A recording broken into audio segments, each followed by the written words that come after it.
പ്രധാനമന്ത്രി നരേന്ദ്രമോദി ഇപ്പോൾ രാജ്യസഭയിൽ സംസാരിക്കുകയാണ്. തത്സമയം मुझे खुशी है 10 करोड़ से ज्यादा शौचालय बने, 41 करोड़ से ज्यादा लोगों के बैंक खाते खुले, 2 करोड़ से अधिक गरीबों के घर बने, 8 करोड़ से अधिक मुफ्त गैस के कनेक्शन दिए गए, 5 लाख रुपए तक मुफ्त इलाज गरीब की जिंदगी में बहुत बड़ी ताकत बनकर के उभरी।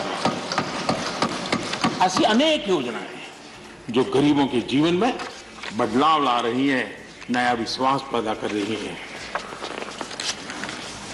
आदरणीय सभापति जी, चुनौतियां हैं, अगर चुनौतियां न होती ऐसा कहीं कुछ नजर नहीं आएगा। दुनिया का समृद्ध में समृद्ध जगत, उसको भी चुनौतियां होती हैं, उसकी चुनौती अलग प्रकार की होगी, हमारी चुनौती अलग प्रकार की है। लेकिन तय हमें यह करना है कि हम समस्या का हिस्सा बनना चाहते हैं कि हम समाधान का हिस्सा बनना चाहते हैं। बस ये पतली सी रेखा है। अगर हम समस्या का हिस्सा बने तो राजनीति तो चल जाएगी, लेकिन अगर हम समाधान का माध्यम बनते हैं तो राष्ट्रनीति को 4 चांद लग जाते हैं। इसलिए हमारा दायित्व है, हमें वर्तमान पीढ़ी के लिए भी सोचना है, हमें भावी पीढ़ी के लिए भी सोचना है।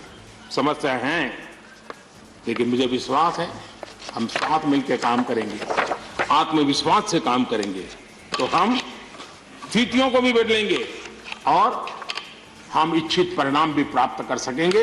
ये मेरा पक्का विश्वास है। आदरणीय सभापति जी, सदन में किसान आंदोलन की भरपूर चर्चा हुई है। ज्यादा से ज्यादा समय जो बातें बताई गई वो आंदोलन के संबंध में बताई गई। किस बात को लेकर के आंदोलन है उस पर सब मौन रहे। आंदोलन कैसा है, आंदोलन के साथ क्या हो रहा है, ये सारी बातें बहुत बताई गई, उसका भी महत्व है। लेकिन जो मूलभूत बात है, अच्छा होता कि उसकी विस्तार से चर्चा होती। वैसे हमारे माननीय कृषि मंत्री जी ने बहुत ही अच्छे ढंग से कुछ सवाल भी पूछे हैं, उन सवालों के जवाब तो नहीं मिलेंगे मुझे खात्री है, लेकिन उन्होंने बहुत ही अच्छे ढंग से इस विषय की इस सदन में चर्चा की है। मैं आदरणीय देवेगौड़ा जी का बहुत आभारी हूं कि उन्होंने इस पूरी चर्चा को एक गांभीर्य दिया और उन्होंने सरकार के जो अच्छे प्रयास है उसकी सराहना भी की, क्योंकि वो किसानों के लिए समर्पित रहे हैं जीवन भर, और उन्होंने इस सरकार के प्रयासों की सराहना भी की और उन्होंने अच्छे सुझाव भी दिए। मैं आदरणीय देवेगौड़ा जी का हृदय से आभार व्यक्त करता हूं। आदरणीय सभापति जी, खेती की मूलभूत समस्या क्या है, उसकी जड़ें कहां है, मैं आज पूर्व प्रधानमंत्री चौधरी चरण सिंह जी ने जो विस्तार से वो बताया था उसी का जिक्र करना चाहता हूं। बहुत लोग हैं जो चौधरी साहब की विरासत संभालने का गर्व करते हैं, वो जरूर इस बात को समझने का शायद प्रयास करेंगे।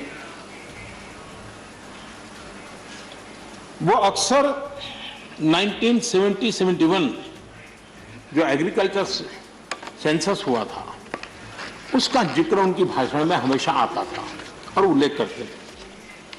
चौधरी चरण सिंह जी ने क्या कहा था, उनका कोट है, किसानों का सेंसस लिया गया तो 33% किसान ऐसे हैं जिनके पास जमीन 2 बीघे से कम है,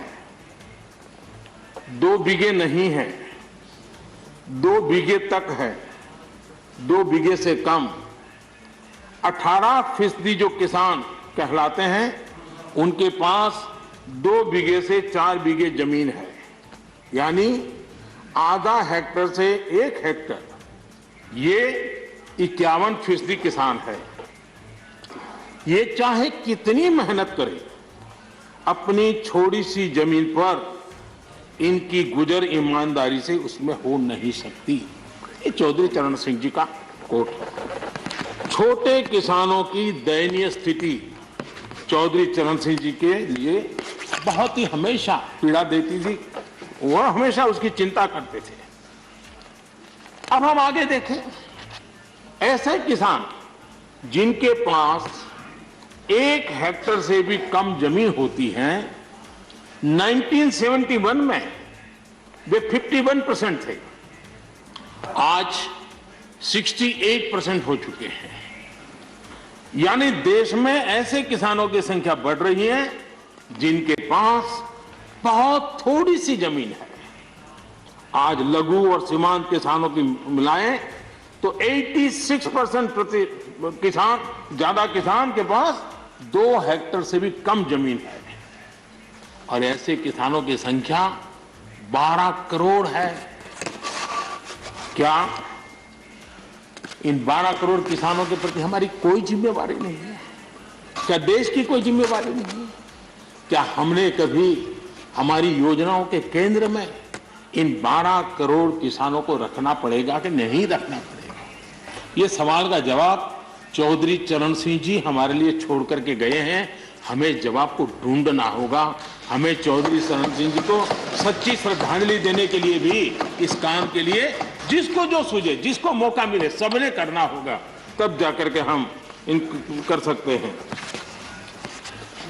अब पहले की सरकारों की सोच में छोटा किसान था क्या? अगर एक बार हम थोड़ा सोचेंगे तो ध्यान आएगा। मैं आलोचना के लिए नहीं कह रहा, लेकिन हमने सचमुच में हम सब ने सोचने की आवश्यकता है। जब हम चुनाव आते ही एक कार्यक्रम करते हैं कर्ज माफी। अब वो किसान का कार्यक्रम है कि वोट का कार्यक्रम है, वो तो हिंदुस्तान में हर कोई भली भांति जानता है। लेकिन जब कर्ज माफी करते हैं तब छोटा किसान उससे वंचित रहता है, उसके नसीब में कुछ नहीं आता है, क्योंकि कर्ज माफी जो बैंक से लोन लेता है उसके लिए होती है। छोटा किसान का बेचारा बैंक में खाता नहीं, वो कार लोन लेने जाएगा। हमने छोटे किसान के लिए नहीं किया है, भले ही हमने राजनीति कर ली हो। 1-2 एकड़ जमीन वाले किसान जिसके पास बैंक का खाता भी नहीं है, न वो कर्ज लेता है, न कर्ज माफी का फायदा उसको मिलता है। उसी प्रकार से पहले की फसल बीमा योजना क्या थी? एक प्रकार से वो बीमा जो बैंक गारंटी के रूप में काम करता था, और वो भी छोटे किसान के लिए तो नसीब ही नहीं होता था। वो भी उन्हीं किसानों के लिए होता था जो बैंक से लोन लेता था और उसका इंश्योरेंस होता था, तो बैंक वालों को भी एक विश्वास होता था, चल जाता था। आज 2 हेक्टेयर से कम